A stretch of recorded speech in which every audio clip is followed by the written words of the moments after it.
Let's concentrate on how we represent numbers in binary form, with bits.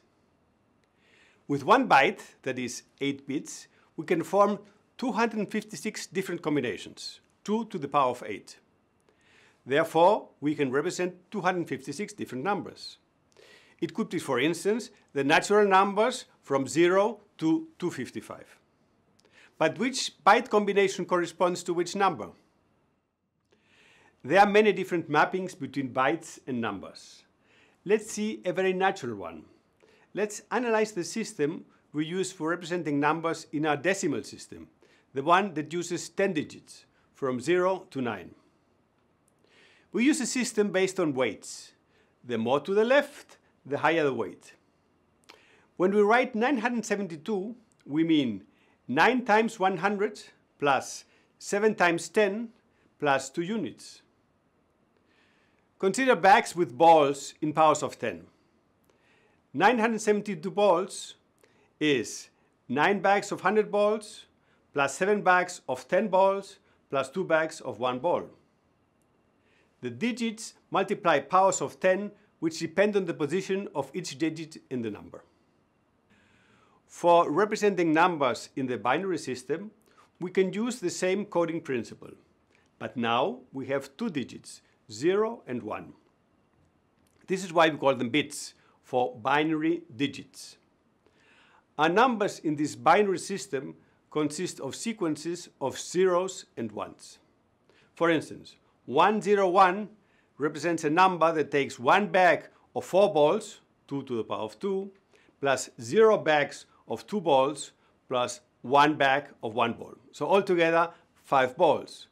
101 represents in this binary system the number 5. Let's see the example where we have 8 bits. 10, 11, 01, 10.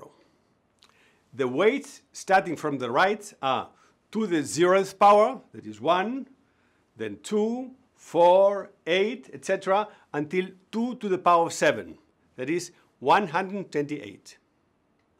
We add the powers when we have a 1, because if we have a 0, there's nothing to add. And this gives us 182, which is the decimal number that corresponds to the binary one used to explain coding. But what about the negative numbers? We need to work with them, and therefore we also need representation for them. There are different coding schemes for the negative numbers, such as the ones complement, the twos complement, and others. We are showing here the twos complement, which is used for many programming languages, including Java.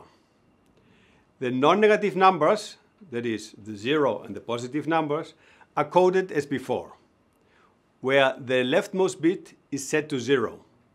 So we have 7 bits left. So we can have 2 to the power of 7 different non-negative numbers. Altogether is 128, namely from 0 to 127. This is positive and the 0. For the negative numbers, they are coded in such a way that the sum of the negative number and its positive counterpart, for instance, -1 and 1, -5 and 5, is 2 to the power of the number of bits, that is 8. So it's 2 to the power of 8. This is 256, which is a 1 followed by 8 zeros. Here we see, for instance, that 1 is 00000001, and -1 is all bits to 1. So if we add them together, we get the 1 followed by 8 zeros, that is 256. So with this coding, we can represent positive as well as negative numbers. Now let's concentrate on Java. What data types do we have for integers? There's actually not just one, there are several data types available. We have the data type called byte, which uses precisely 8 bits, that is 1 byte. We can represent signed numbers from -128 to 127, as we have just seen. Twos complement coding is used for this and all the other cases. Then there's short, which uses 16 bits and reaches from around -32,000 to +32,000. But the main data type we will use in the following will be int. Here, the maximum positive number is over 2 billion. There's also the possibility of just representing unsigned numbers with these 32 bits, going up to 2 to the power of 32 minus 1. But we will not go into more detail at this point. If you really need large numbers, there's long, which uses an internal representation with 64 bits. We will not go into the details on how floating point numbers, that is real numbers, numbers with an integer part and a decimal part, are represented internally. There are standards for that. But let's remember that there are two possible data types that we can use in Java. Float, that uses 32 bits, and double, that uses 64 bits. Double is the one recommended, and we will use normally in the future when we need floating point numbers. To summarize, there are 8 primitive data types in Java. 2 to represent non-numeric data.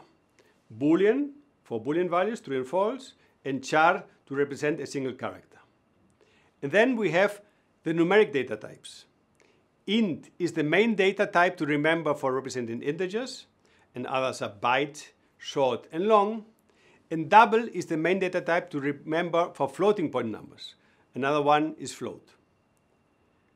One takeaway is that we are limited. We cannot work with immensely huge numbers or with numbers with an immense precision. Although, for most cases, we are covered. And if not, there are tricks to use. But there's one essential limitation, that everything is finite in the computer, whereas in math, typically, we are not.